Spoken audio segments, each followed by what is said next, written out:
What's better than one Luthor wreaking havoc on Metropolis? Two Luthors wreaking havoc on Metropolis. Season 5, Episode 9 of Harley Quinn just dropped, the penultimate episode, if you will, and boy oh boy, it's got drama, chaos, and enough sibling rivalry to make your Thanksgiving dinner look peaceful. Good morning, good evening, and good night. I am Tony Bones, and today we are diving into a show that no one I know watches. That's right, we're talking about Harley Quinn. Honestly, if it weren't for the handful of you who show up for these videos, I wouldn't even know there was a fandom for this show. Which is wild when you think about it, because we're 5 seasons deep, folks. That's practically elder status for a DC animated series. So if you're watching this right now, first of all, thank you. It's comforting to know I'm not just screaming into a void about a foul-mouthed cartoon clown and her chaotic bisexual adventures. But enough of all that, let's get into it. This week's episode of Harley Quinn picks up where last week's episode left off. Lena Luthor has stolen Metropolis, Bruce Wayne is nursing a broken heart, and Harley and Ivy are on a mission to rescue Frankette and restore order. How do they plan on restoring order, you ask? Well, by exploiting Lena's brother, Lex Luthor, of course. The plan is basically this. Hand Lex over to Lena and hope Lex can outsmart his sister? Not exactly Ocean's 11 levels of strategy, but hey, I've seen worse. Oh, and for those keeping track, Bane and Clayface as Perry White are now award-winning journalists for their big win at the Muckraker Awards. That's right, print lives, apparently thanks to their groundbreaking production of Brainiac, the Tragedy of the Musical. I mean, a newspaper using theater to expose corruption and give themselves something to write about afterwards? That's galaxy brain level thinking. Imagine if Woodward and Bernstein had decided to break Watergate as a musical. Who would play Nixon? And how many times do you think Clayface has seen Secret Honor starring Philip Baker Hall? The answer? Not enough. Anyway, quick sidebar, why is Lois Lane eating soup while driving? Like seriously, that's a level of chaos even Lena Luthor would respect. Also, I keep forgetting that the actor behind Lex Luthor's voice has changed this season. This was first established in Kite Man Hell Yeah, where Giancarlo Esposito was swapped for the also legendary Lance Reddick. They haven't posted the IMDb yet for this episode, but I think Lance Reddick voices Lex in this episode too, which is kind of bittersweet when you think about it, since Lance Reddick tragically passed away in 2023 from a heart disease. Now let's talk about the absolute fever dream that is the Joker chasing Bruce Wayne around, trying to get him to sign off on his daughter's timesheet. I think it was the dinner party episode that had established that Joker's daughter was doing some sort of summer internship for Wayne Tech. Meanwhile, Lena is out here wrecking Metropolis, trying to track down Lex so she can torture him. You know, just some normal DC stuff. In the middle of all this chaos, Bruce casually reveals that Wayne Tech has developed a bat radio that jams electromagnetic signals. He sees this as a key to stopping Lena, but Joker realizes that's exactly what his daughter has been working on during her internship. Funny enough, this whole bit reminded me of a major plot point in Friendly Neighborhood Spider-Man, except that show actually builds up to the reveal, where here, it's just a gag. But somehow it works. Just a great example of 2 shows tackling a similar situation through their own unique voices, and honestly, it highlights how similar Bruce Wayne and Norman Osborn really are. The line between Batman and the Green Goblin? Probably thinner than most people think. Also, this episode really made me realize how much Bruce Wayne we've gotten this season without Batman actually showing up, which in my opinion is one of the smartest moves this season has made.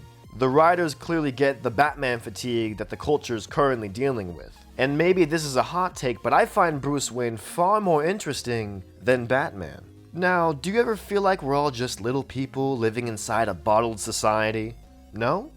You sure? Well, apparently neither do the bottle deniers of Metropolis. There's this quick scene where bottle deniers are rioting in the streets while Metropolis crumbles, and I had to just pause and check out their signs. I had to. These were some of my favorites. Uncork Your Brain is a classic. Bottle This with a middle finger symbol is both crude and clever. But the real winner is the bottle in the room with us right now? You see, this last one kills me because it makes no sense in the context. The bottle is literally in the room with them, but I guess that's the joke. You know, I kinda wish they stretched this whole bottle denial thing into a bigger storyline this season. I mean, a season-long arc about characters being torn over whether Metropolis is trapped in a bottle? That could have made for some pretty spicy social commentary. Much more spicy and quite possibly more interesting than what we're getting here right now.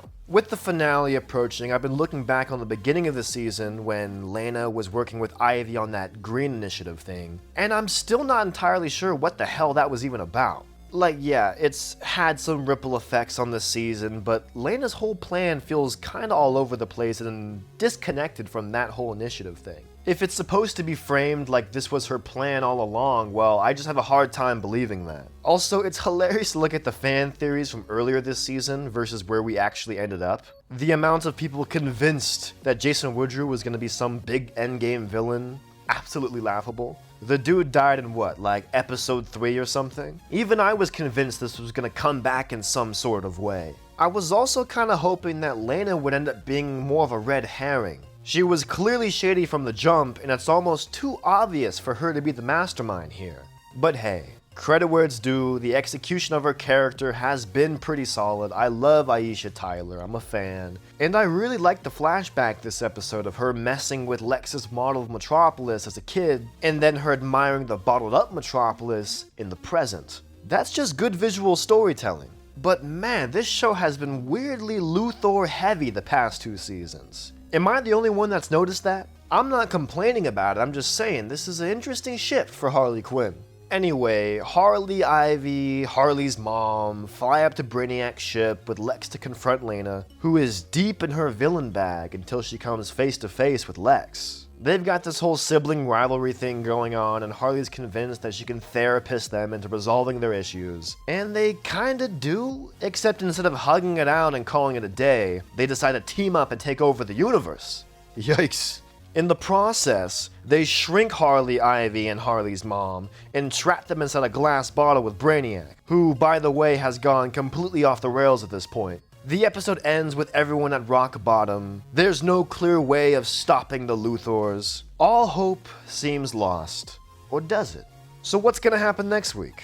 Well, since this is a TV show, I imagine they'll somehow wiggle their way out of this little pickle. And since this is the DC universe, I'm guessing Superman's gonna be the one to save the day. But honestly, that's kind of the problem with the DC universe and a character like Superman. DC tends to treat him like a get-out-of-jail-free card whenever they write themselves into a corner. And that's not to say Harley, Ivy, and Harley's mom won't figure out some clever way to escape first. I'm sure they'll have a moment of false hope before everything inevitably falls apart again. And then Superman will swoop in and clean up the mess. Ah, classic Superman. You see, at the end of this week's episode, Lois is seen sending a Morse code message to Superman, who's off somewhere in deep space. Now, what would be really funny is if someone other than Superman picks up the signal and shows up to help. Maybe a Green Lantern, perhaps? Maybe a live-action Aaron Pierre as Jon Stewart? Anyone? Come on, tell me that wouldn't be fun and so in character for this type of television show. It could also be a fun twist if Superman does show up, but the Luthors are already 10 steps ahead of him. Now, this could just be my hankering to see a little kryptonite, but I'm sure Lex probably has a stash somewhere just lying around. That would also open the door for Harley, Ivy, and Harley's mom to step up instead, which could lead to another scenario where Harley has to save Superman's life. Or, now hear me out, they flip it the other way. Superman ends up saving Harley's life instead, and then he gets all smug about it and insists that she thanks him. That could be a little fun callback. Or, what if Superman does return to save the day, but then, in the final moments of the finale, it's revealed that he's actually Superman from an alternate universe. Yes, he might have saved the day for now, but his long-term plans could be seriously shady. Kind of like how Smallville handled the Bizarro arc, where Bizarro Clark showed up and hijacked regular Clark's life for a bit. That could open the door for a pretty wild season 6, where alternate versions of these characters start popping up, and suddenly no one can be trusted. I feel like Harley Quinn as a show needs something like this to keep the momentum going. I enjoyed this season a lot, but let's be real, it kinda feels like we've been giving it a pass since season 4 was so lackluster. Season 5 has reminded us that Harley Quinn can be great, but season 6 needs to prove that we should be tuning in each week instead of just watching the past hits. Wait, does Harley Quinn even have hits? Like if DC were to put out a best of collection, what episodes would even make the cut? Let me know what episodes you think are best of worthy in the comment section below, We're heading into the final stretch of what has been a very fun season of television, and honestly, I'm sad to see it end. You know I'll be savoring every second of next week's finale, and I hope the handful of you watching this will do the same. Season 6 hasn't been confirmed yet, but the signs are looking good for more Harley Quinn goodness. One thing I really want to see going forward? Another holiday special. We're so due for one. Give us a Hanukkah special we can sink our teeth into, please. We're starving over here. Also, if you're craving more superhero talk, I recorded an episode with Deepcut on the Invincible season finale that should be dropping this week. Can't wait for you guys to hear it. It was a blast to record, and the banter was a romp, if I do say so myself. It's a superhero finale parade here on Cartoon Universe, and the party's rolling right into next week. Until then, I am your host, Tony Bones! Man, I do love running, especially when it's away from women who are madly in love with me. But one thing I never run from is another man. Well, if it isn't my arch rival, Racer Rabbit. Shady the Bat, you're here for the magic crystal as well?